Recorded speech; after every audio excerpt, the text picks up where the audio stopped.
are too busy debating on the difference between being out at ocean or being out at sea, blinded by the fact that it really doesn't matter. Because if we neglect to pay attention to the rock ahead of us, the outcome will have an equal result. We both will crash. And even if you don't die from the crash, you just might drown. And even if you don't drown and you struggle to safety, I guarantee you from that day forward, you will never be the same. You, the other survivors, or their families. Yes, you can blame the captain and hate him for not paying attention to the rock in the ocean or the sea. But everyone who entertained the debate with the captain contribute to his lack of focus. Whether they were aware or not that the captain did not have it under control, that question of how you would or could or should have done things will cross your mind. We are in a time where we must accept that we are all Americans. We must face reality that evolution is inevitable. Our multicultural, diverse nation is what makes this country near a hand to greatness. And it is okay to accept the fact that we have all suffered from this widely held fixed idea. It is okay to accept that we have all been conditioned to believe that we must mimic the teaching and ways of old America. The teachings of pigeonholed, standardized, cliche-written, original ways of doing things and narrow ways of thinking. We must do away with this before we self-destruct as a nation. It is okay to be unoriginal. It is okay to embrace language, skin complexion, and culture differences. Let us show gratitude that we are among a nation that is strong and diverse. Let us show gratitude that we have gotten to a point where we can accept one another on a literal scale. Nevertheless, let's not ignore the fact that our concept of diversity in culture have been compartmentalized and soaked in stigma. America is in an ongoing crisis of human oppression. We are in an ongoing crisis when a racial label gives off a false impression of an individual.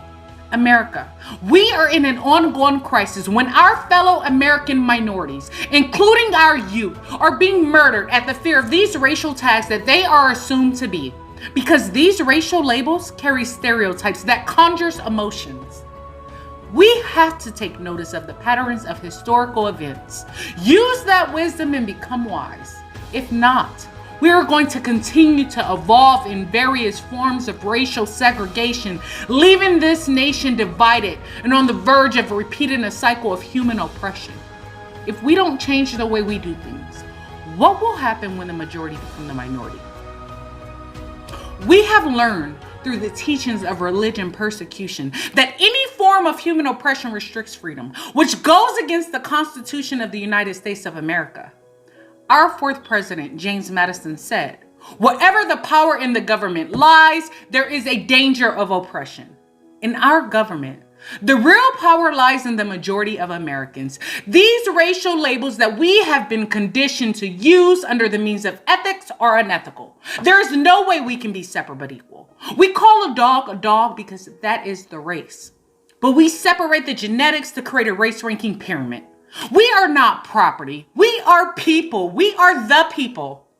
These racial labels have instituted our priorities, causing us not to notice that we are all Americans. Old America created a race term as a way to separate and create caution, with the intent to marginalize any American who did not display a conventional image.